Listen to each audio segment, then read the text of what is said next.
The Conversation, 6th of February 2023, the military pact between the U.S. and the Philippines is a warning to Chinese hegemony.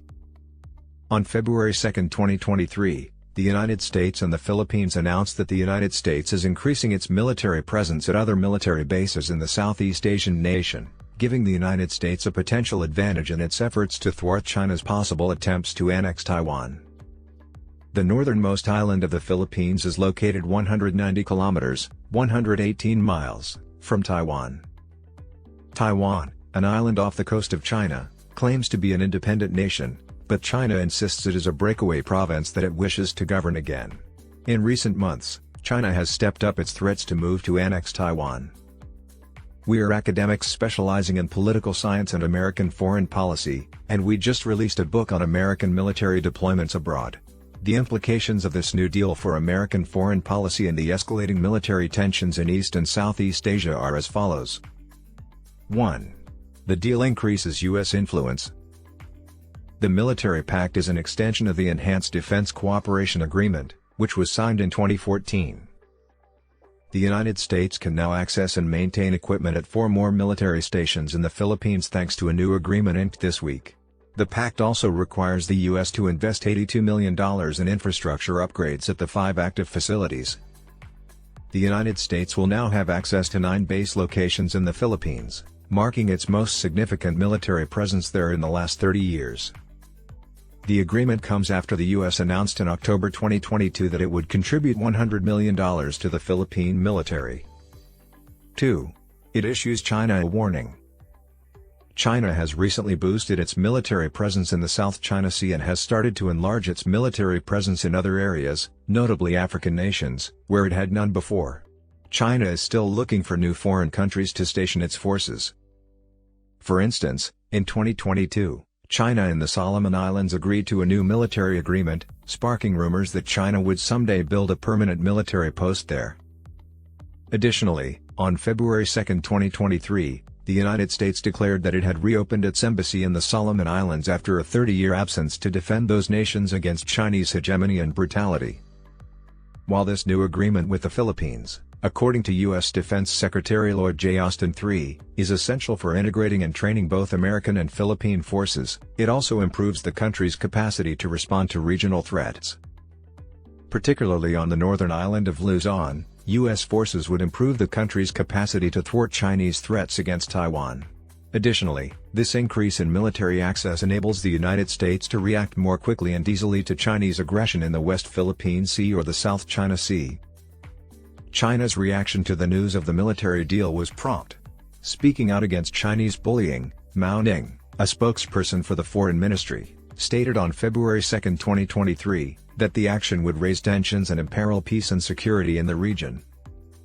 3. The Philippines and the U.S. have a long military history. The Philippines were a U.S. colony until its independence in 1946 following the U.S. victory in the Spanish-American War in 1898. The Philippines hosted tens of thousands of American soldiers throughout the Cold War. But in 1992, the Philippines demanded that the United States withdraw its bases in response to growing public protests over their presence. The two governments agreed to a new deal in 1998 that once more authorized the presence of American military soldiers.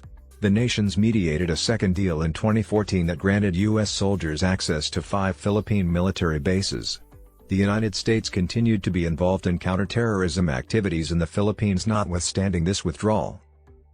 Former Philippine President Rodrigo Duterte, who presided from 2016 to 2022, repeatedly threatened to sever ties with the United States on military matters. Throughout his 6-year reign, the accords were in effect. The election of President Ferdinand Marcos Jr. in 2022 created the opportunity for increased security cooperation between the United States and the Philippines because the new leader demonstrated a desire to re-establish diplomatic ties. In 2022, Vice President Kamala Harris said that the United States would be forced to defend the nation if the Philippines were attacked.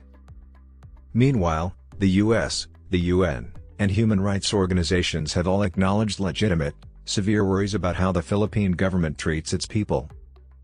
Over the past few years, the police have killed thousands of citizens during raids as part of the nation's war on narcotics.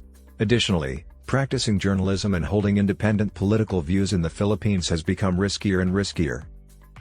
Human rights advocates could be concerned about this, but it is unlikely to impact the military choices made by the United States. Our research shows that when security concerns take center stage, the U.S. tends to downplay its worries about human rights in deployment countries. On February 2, 2023, Austin declared the most recent military agreement from Quezon City in the capital region of the Philippines. He stated that the two nations shared ideals of freedom, democracy, and human decency. 4. Public sentiment is significant. It is crucial to understand Filipino attitudes toward the U.S. military's current formal presence in the Philippines, given the tumultuous history between the U.S. and the country. From 2018 to 2020, we conducted a yearly survey of about 1,000 Filipinos to learn how they felt about China's and the U.S.'s influence in their nation.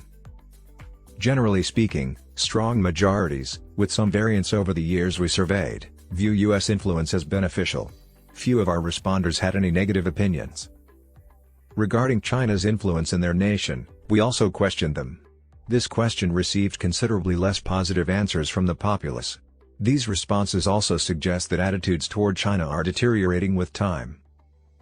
Meanwhile, the rivalry between China and the United States for influence in the Pacific region is growing. In the upcoming years, a significant portion of this battle will focus on winning over the citizens of the host countries when the U.S. or China attempts to establish a military facility. The result will significantly influence how well the U.S. and its military can foster goodwill,